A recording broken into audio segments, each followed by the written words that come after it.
We got some screens for you today, so that'll help out a little bit.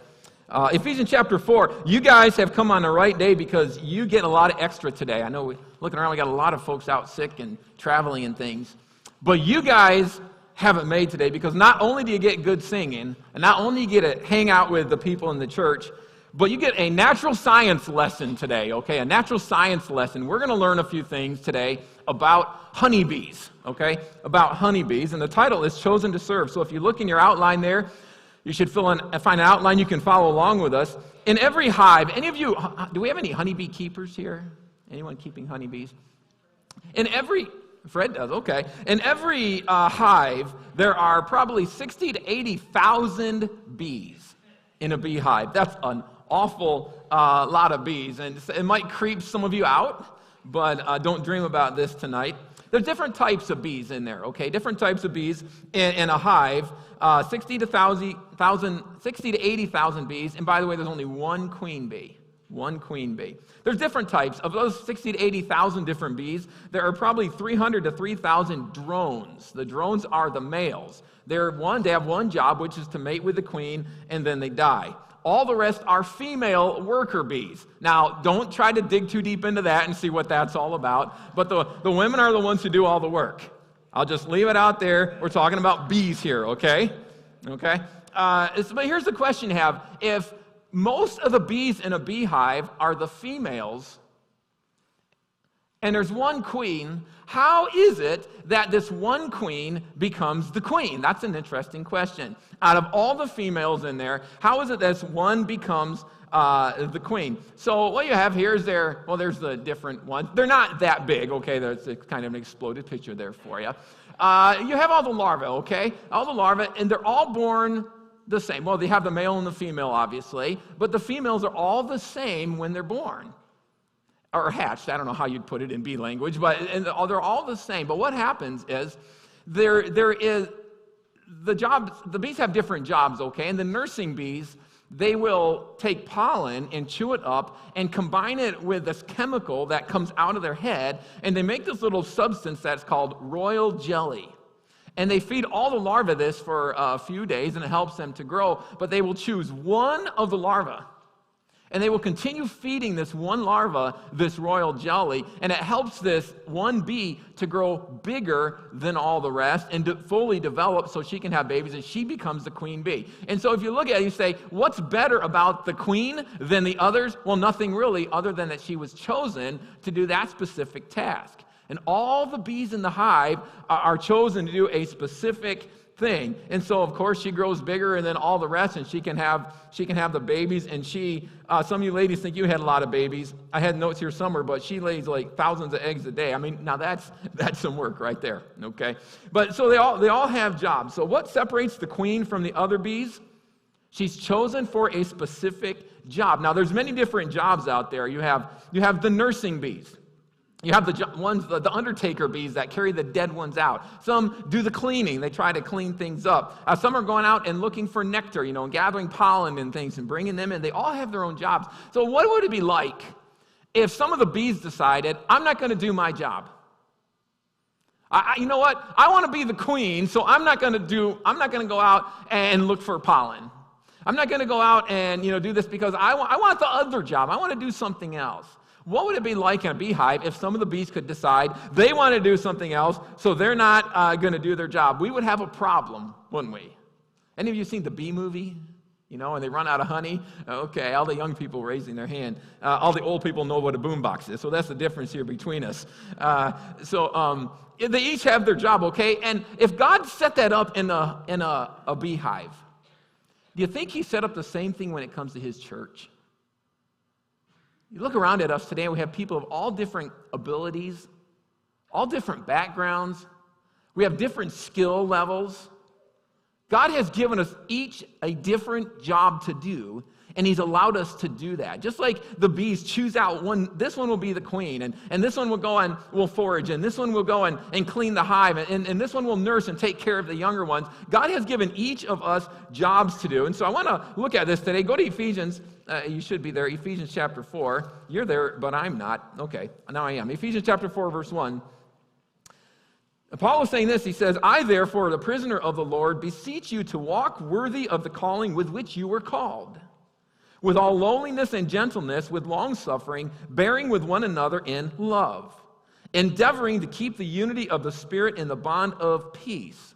There is one body and one Spirit, just as you were called in one hope of your calling. So Paul says, look, guys, I want you to walk worthy of the calling that you have been given. You have been given a job just like each one of those bees, and you need to do it. So our first line here in our outline, we've all been called to do something. Now, this is pretty simple. We know this, right? We've been called to do something. He says, you guys have been called to do something, so do it. And you say, now, wait a minute here. No, those full-time guys, they're the ones that are called, right? I mean, the pastor's the one that's called. Maybe a deacon is called to do his job, or but we don't often think of everybody as being called, but we are. Because God has given each of us specific things that we can do, and we are called to do that. If God has given you the ability, then it's an automatic call into service. You can do that. I heard somebody say one time years ago, they say, how do you know what God's will is for your life? And somebody's answer I thought was great. They say, if there's an opportunity and you have the ability to fill it, that's God's will for your life. So we wonder, what am I going to do the right thing or the wrong thing? What is God's will? I want him to lay it all out there for me. Just take advantage of something and do it. That's how you know what God's will is for your life. And he has a way of changing things around and making you go where he wants you to go. But sometimes we think of God's will like this. We think, you ever play that game? They have like 3 cups and they put a bean or something down under one. And then they mix them around and you have to figure out which one it is. Sometimes we think that God's will is like that. Like he says, okay, here's my will. I'm going to mix it around. Now you got to figure it out. And we keep trying things and we get the wrong thing. We say, I can't figure out what God's will is for my life. I don't think it's that hard.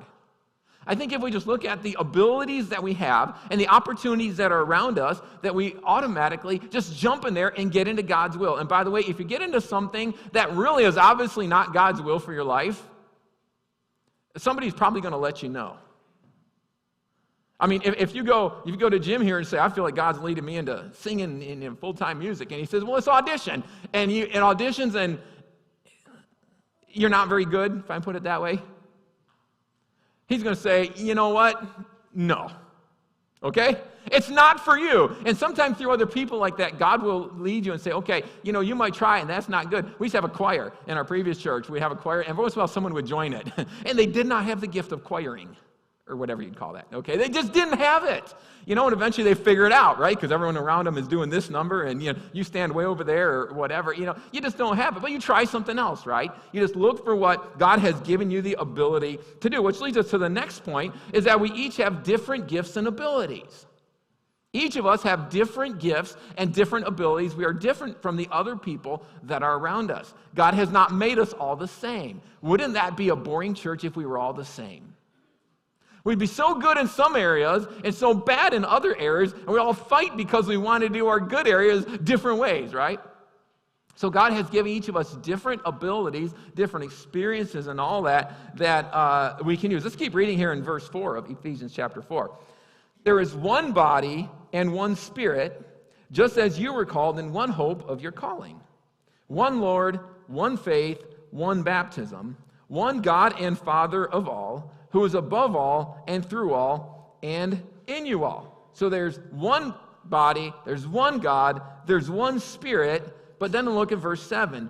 But to each one of us, grace is given according to the measure of Christ's gift. So we're all one body, right? We're all one church, yet God has given each of us different abilities that we're supposed to use in our own way in his service. Each of us has a different gift. Let's get down to verse 11. The intervening verses he's quoting from the Old Testament. Gets back into it, verse 11. And he himself gave some to be apostles, some prophets, some evangelists, and some pastors and teachers.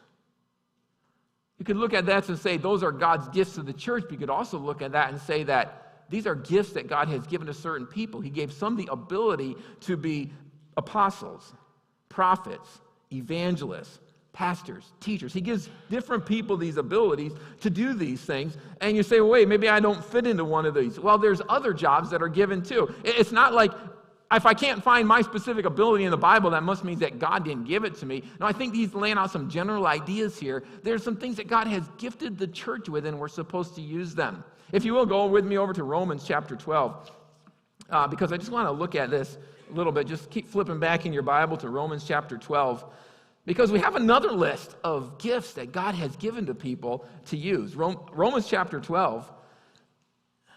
Page 788 in my Bible. I don't know if that means anything to you. Romans chapter 12, all of you that bring your iPads in to make it a lot easier. He says, "For I say through the grace that is given to me, to everyone who is among you, not to think of himself more highly than he ought to think, but to think soberly, as God has dealt to each one a measure of faith." So don't be lifted up with pride. God's given you certain things. "For as we have many members in one body, but all members do not have the same function, so we, being many, are one body in Christ, and individually members of one another. Having then gifts differing according to the grace given to us, let us use them. If prophecy, let us prophesy in proportion to our faith. Or ministry, let us use it in our ministering. Or he who teaches, in teaching. He who exhorts, in exhortation. He who gives, with liberality. He who leads, with diligence. He who shows mercy, with cheerfulness." So I want you to notice a few things. Now we have an expanded list of gifts here that God has given to people. But the idea is that he just makes everybody different. And he talks about it being a gift. Now just think about this for a minute. If you have a gift, having that thing, does it make you a better person or not? Let me illustrate this, okay? Well, let me give you this to write down, and we'll talk about it. Gifts do not make one person better than another, okay? Let's just say that you all get together and you decide to buy me a nice, shiny, brand new black Lexus, okay? I'm just putting the idea in your mind. That's all I'm doing here. Let's go and buy the preacher a nice, shiny, black Lexus, okay? It's beautiful. And so you give it to me. It's got a big bow on top, and you don't even need the bow, but you give this to me, okay? And it's so awesome. Now, stop here a second and think. Having a nice, shiny, brand new black Lexus, does this make me a better person? No. Does this mean I am a rich and wealthy person? No. You know what it means? It means I am not able to purchase this on my own. Somebody else had to do it for me. You see what I'm talking about here? The fact that I had to have this thing only through a gift means I am unworthy to have it myself, so why would I be lifted up with pride? Look, I have a Lexus now. The only reason I have a Lexus is because somebody else had fulfilled where I am weak. You see where I'm getting at here? So when God gives us a gift, it is a gift. It is ability that he gave to us that means in and of ourselves we do not have the value of. I didn't say that the right way. We have value because we're made as God's children. But there's no reason for us to be lifted up with pride. Well, look I'm a great orator. Man, I can teach like nobody's business, or I can sing so well, or you've never seen someone work with kids in a nursery as good as me, or whatever it happens to be. Why would we be lifted up? Because that ability is a gift. God has given it to us because we don't have that ability ourselves. So it keeps us humble. If you have an ability, if you have a gift, and you're able to use it, that is a gift that God has given to you. It doesn't make one person any better than another. And every person needs to do their job to make the whole thing successful. I think about this a lot, and we talk about it some. All the people that work to make this place happen. How many people, do you have any idea how many people have to work to make things happen around here? And not very many are paid to do it. It's volunteers. When you drive up here in the morning and you can see the building because the grass isn't 4 foot high, somebody's volunteered to come out here and mow it and to trim it and make things look nice. There's people cleaning. There's people picking stuff up. There's people working with the kids. There's people planning. There's all this kind of stuff that's going on around here. It takes everybody doing their part. No one any better than another, not as far as value goes, but every person has to do their job to make the whole thing successful. So stop and think about, what do you have? Maybe you saw your gift here in one of these passages, or maybe you say, I'm just really good in this one particular area, but it's not listed here. Well, that could still be God's gift for you. There's some people that are just so good at empathizing, caring about what other people feel. There's some people that are just like that. There's people are just drawn to them, right? And they just want to, my wife's like that a lot of times. She'll come home and she'll say, is it written on my forehead again? Please talk to me and tell me your story. I mean, sometimes people just, here's my whole story. You're like, I don't even know you, Well, you don't say that, but that's, But some people are just like that, and maybe you have, but maybe you don't really care. Okay, that's not your gift. Don't sign up to counsel somebody. Look, I don't care about your problem. It's not for you. You got something else that you can do. Okay? Some people just have an ability to know how to make things neat and nice. That's a gift. You can work on things like that. Some people have a gift of organization.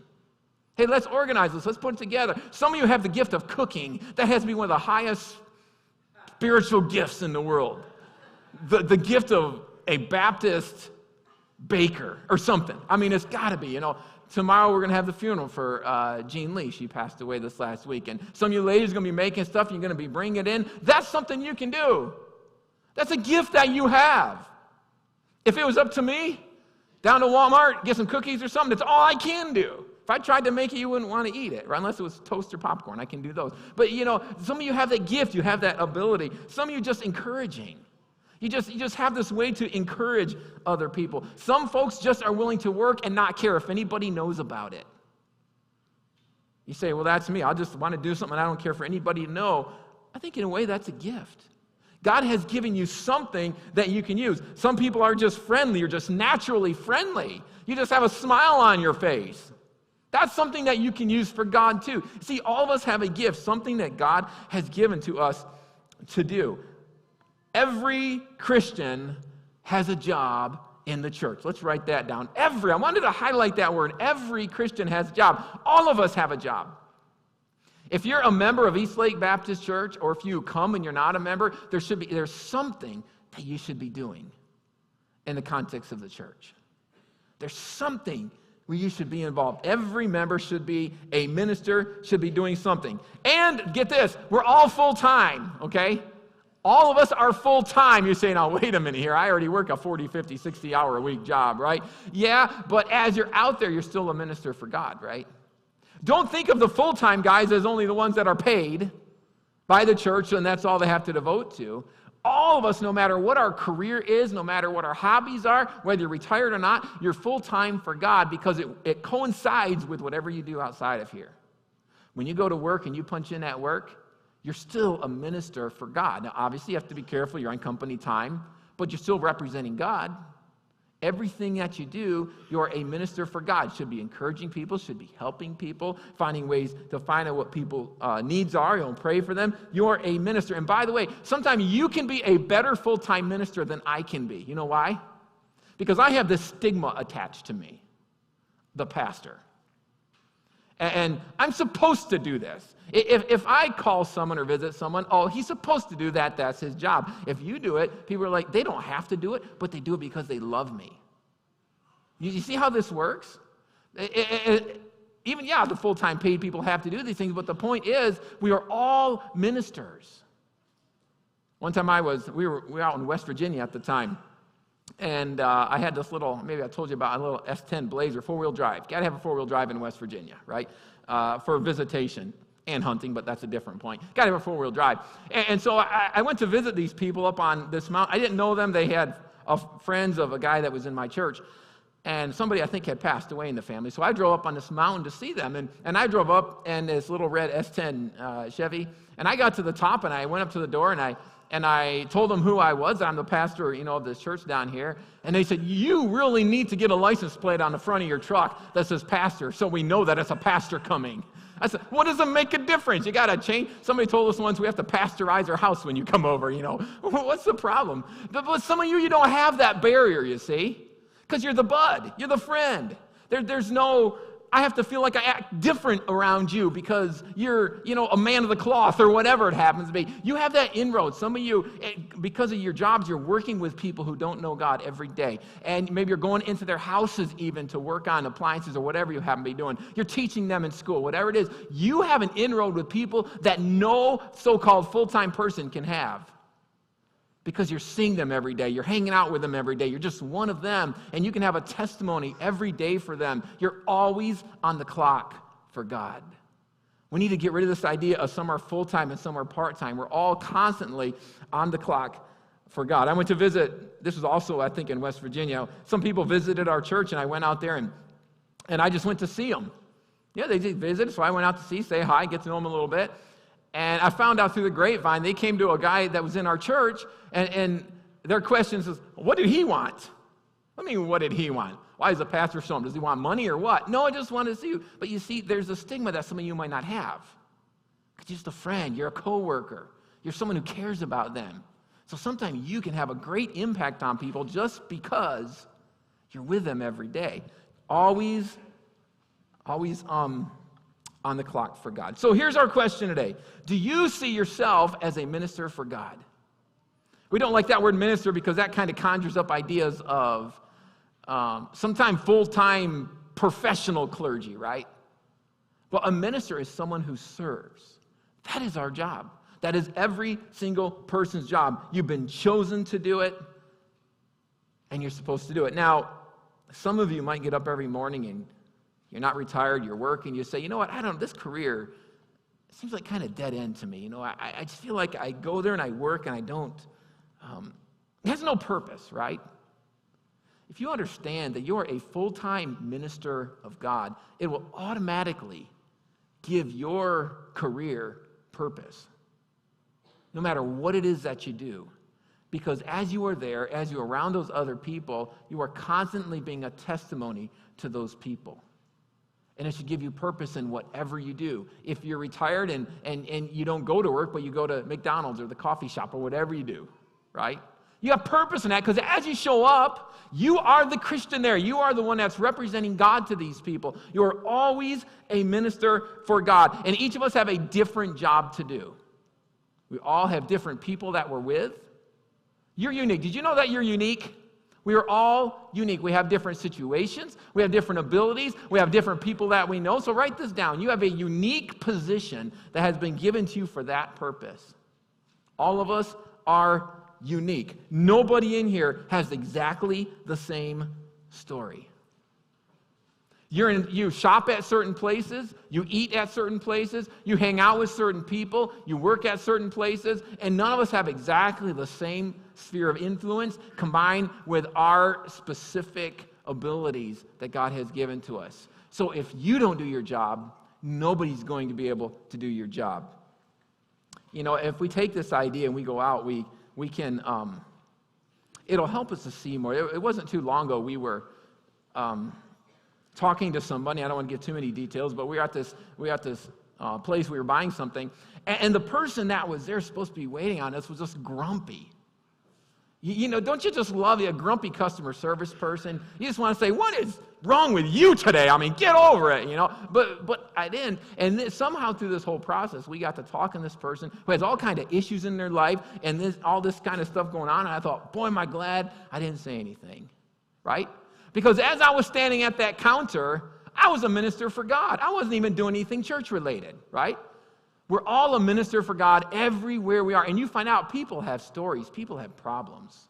The longer you live in life, the more you find out that people just have problems. They need somebody that cares. They need somebody to talk to them. So let's go back real quick to our honeybee illustration. Our honeybees, okay? 60 to 80,000 honeybees in one nest, in one hive.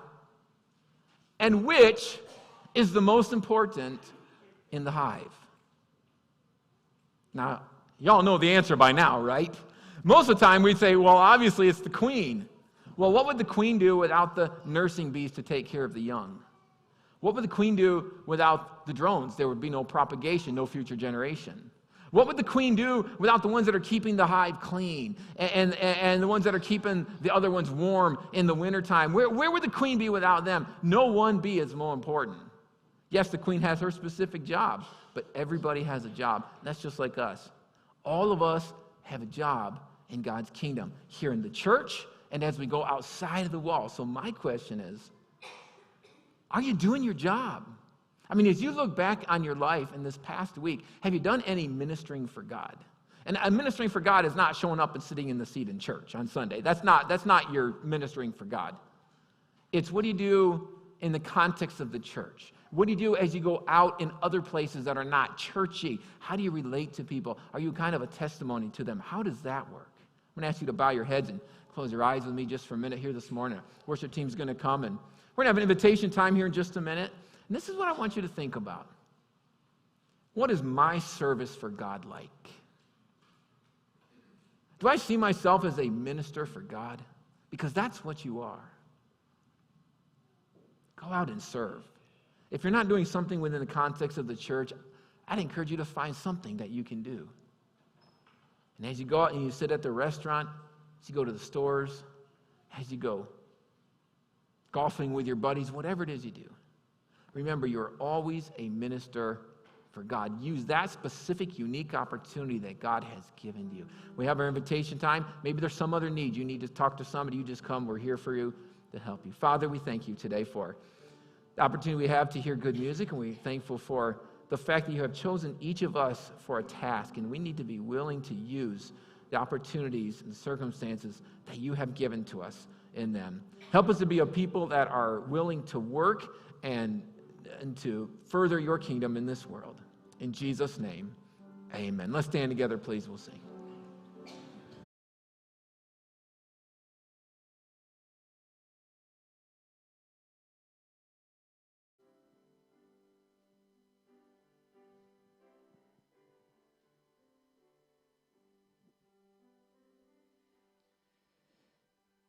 Softly and tenderly Jesus is calling.